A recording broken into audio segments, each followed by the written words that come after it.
Welcome back to everybody to Statesman.com and our high school blitz for the week. And we got a pinch hitter this week. Instead of Thomas Jones, we have the very handsome debonair Chris Bils. He's our Statesman contributor. Hook him. He does it all for us. But let's start from the beginning, Chris. Lots of action this past weekend. A lot of good football, exciting games.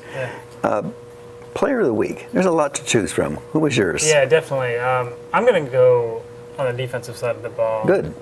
Levi Jones. I mean, you look for your big players to make big plays in the biggest games, and I know a little bit of controversy surrounding that fumble at the end of the game, but to come off the edge like that and stop a guy in the backfield when your team's up against a wall, he's been really good all year and made the biggest play so far for them.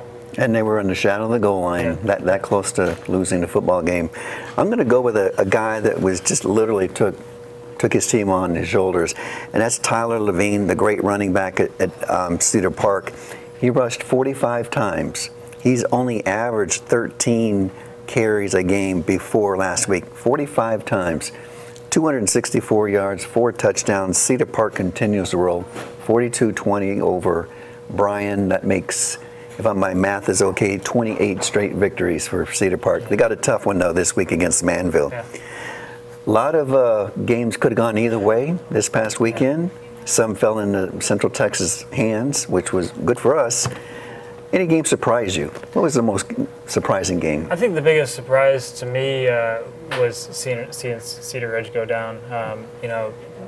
Seeing that team all year, I thought that was a team with championship aspirations and certainly the talent to do so. But and credit to them for really fighting to get back in that game, but when you dig yourself that big of a hole, it's just difficult.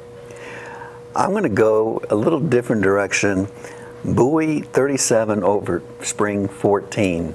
I thought it was going to be a good game, and I don't know who I would have picked to win it, but I didn't expect Bowie would just romp all over them. A new superstar may be developing. Isaiah Santiago, receiver from Bowie. 8 catches, 187 yards. So Wade Smith, the quarterback, now he's got a great receiver to go to.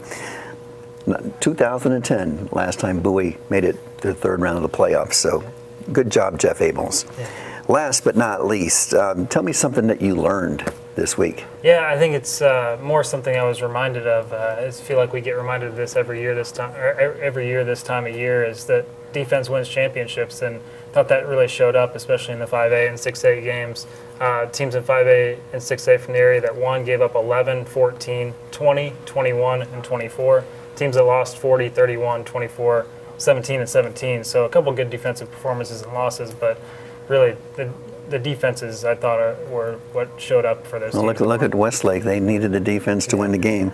I'm going to go with Liberty Hill winning. Now, that doesn't sound like a stretch because Liberty Hill always wins, but this was not a good Liberty Hill team by Liberty Hill standards. At one point, they were 3-2, and I thought, they're struggling a little bit. But a Jerry Vance coach team is always going to surprise playoff teams because they run this wing T. This wing T offense that nobody understands except the players who play it. So newcomers, they see it for the first time, they get all bent out of shape, so to speak. 35-33, they beat Beeville Jones. And 8 times. Good in that weather, too. Absolutely. 8 times in the last 12 years, this team has won at least 10 games. So Jerry Vance, I know you're thinking about retiring. Maybe in 20 years or 30 years, you'll be the Joe Paterno if you're out there. But anyway, thanks, Chris, for reviewing a great set of games this past weekend. Absolutely. And stick with us later this week. We're going to preview the top 4 games of the playoffs for the 3rd round of the playoffs. So until then, for Chris and I, we hope your favorite team wins.